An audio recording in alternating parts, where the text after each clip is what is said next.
matin, il y a eu deux questions qui sont en débat. La première question qui était en débat et qui a été tranchée par la Cour, c'était celle de l'absence de citation des prévenus par rapport à l'appel portant sur le jugement abandonné de droit de février 2018.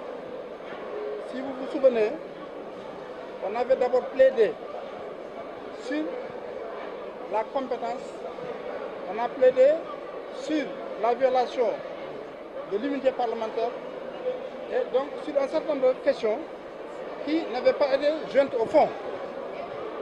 Et le tribunal avait donc rendu un premier jugement avant dire droit.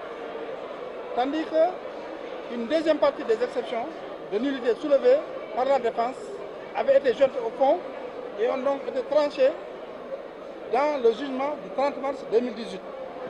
Donc ce qui fait que dans cette affaire, il y a eu deux jugements. Un jugement avant dire droit qui a réglé le sort de certaines exceptions et un jugement sur le fond qui a tranché à la fois le fond mais également les exceptions qui étaient jointes. Or aujourd'hui, la seule citation qui a été servie concerne le jugement du 30 mars. Donc dans la citation, il n'a pas été fait cas du jugement qui a été rendu avant dire droit en février 2018. Et la défense a estimé que c'était une situation qui portait atteinte aux droits de la défense. Dans la mesure où, en venant ici, nous n'avons pas une connaissance précise du champ, de l'étendue du débat ou des débats judiciaires. Et c'est la raison pour laquelle nous avions demandé le report de cette affaire pour permettre au procureur général qui enrôle les dossiers en appel de pouvoir régulariser la question de la citation relative au jugement avant dire droit de février 2018. Et la Cour a répondu en disant qu'elle était valablement saisie. Et moi j'estime que sa réponse est insatisfaisante.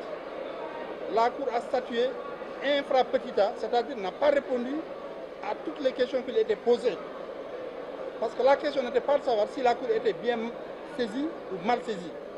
La question était de savoir si est-ce qu'en ne citant pas les prévenus par rapport au jugement de février 2018, il n'y avait pas une atteinte au droit de la défense.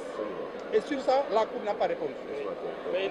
Maintenant, en ce moment, ce qui est en débat, c'est la question de savoir si le procès doit se poursuivre sans qu'il y ait la production de l'arrêt rendu par la Cour de justice de la CEDEAO. Et apparemment, telle semble être la position de la Cour aux prévenus, parce qu'il leur donne gain de cause, en ce qu'il reconnaît qu'un certain nombre de droits importants ont été violés, comme le droit à l'assistance d'un avocat, le droit à la présomption d'innocence et le droit à un procès équitable. Et même également, il dit que, concernant Khalifa Ababacar Sall, qu'il y a eu détention arbitraire pendant une certaine période, puisqu'il était député, son immunité n'avait pas été levée, et pourtant, il était maintenu en détention. Donc, par conséquent, nous avons estimé, nous défense, que cet arrêt est capital, qu'on ne peut pas continuer les débats en parlant de questions qui sont déjà réglées par la Cour de la CEDEAO et qui s'imposent à la juridiction sénégalaise. Le procès est